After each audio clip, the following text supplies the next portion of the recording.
In this edition of Smith Business Close-Up with the University of Maryland's Robert H. Smith School of Business, Dr. Michael Ball discusses slot auctions and how they came about as a solution to easing congestion at major airports.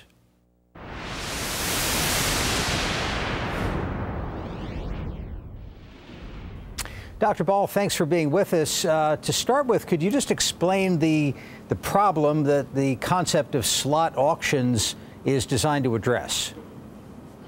Okay, well, first let me define a slot. A slot gives an airline the right to conduct an operation that is a takeoff or landing at an airport.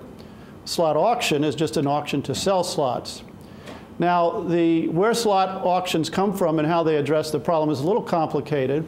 First, let me say that at most airports in the United States, there are no slots. That is, there's no restrictions on the rights of airlines to schedule operations. And the FAA kind of just runs a first-come, first-served system to take care of takeoffs and landings. Problems occur when there's a high levels of congestion. And in those cases, many times, it makes sense for the FAA to impose caps on an airport. And slots go along with caps because it says who gets the right to use the capacity at the airport. So traditionally, when this has been done, the slots have been given to the airlines who have historically used the airport. And there's also usually goes along with it a use it or lose it rule, which says, well, if you have this slot, you have to use it a certain percentage of the time. Now, the problem with that, and this is what some new rules that we have done research on and that the FAA are now planning to implement at New York are, what they do is they say, well, when you traditionally have this system of slots, what happens is you get kind of a mini monopoly for the air carriers that have access to the airport. So for once they get slots, there's no movement of any other carriers in and out of the airport. And it's stagnant in that sense. So I saw that. Let me just ask this: I saw that the trade group for at least some of the airlines very upset, calling this an ideological experiment that won't do anything. How do you answer their concerns?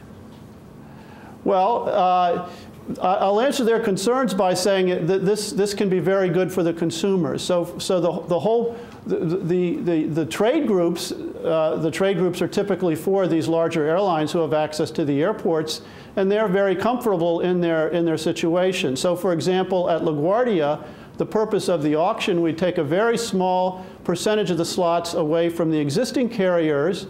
We'd retire some of them to reduce congestion. When I say we, I mean the federal government. And then the other ones that aren't retired would be reallocated by auction. And carriers such as Southwest could then gain access to the airport. And from the consumer perspective, think of the new dynamic at an airport like LaGuardia if Southwest had access to that airport. So essentially, you're saying that there's not open competition now, and the auction process is a mechanism for opening things up. Exactly. It's not, in this particular case, I don't think the motivation of the federal government is to make money.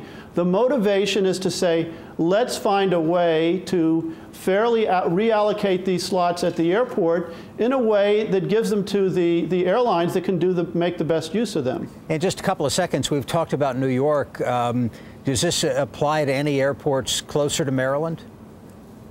Well, not at the moment, but you use the term experiment, and this would be the first time in the world that this has been done. So the FAA and the federal government are kind of treating it as a test case, but certainly if it goes as planned over time, as airports become over-congested, then I think this technique would be used elsewhere. But it's only used when an airport becomes super congested, as the New York area airports have been. All right, Dr. Michael Ball joining us from the Smith School of Business. Thank you for being with us. Thank you very much.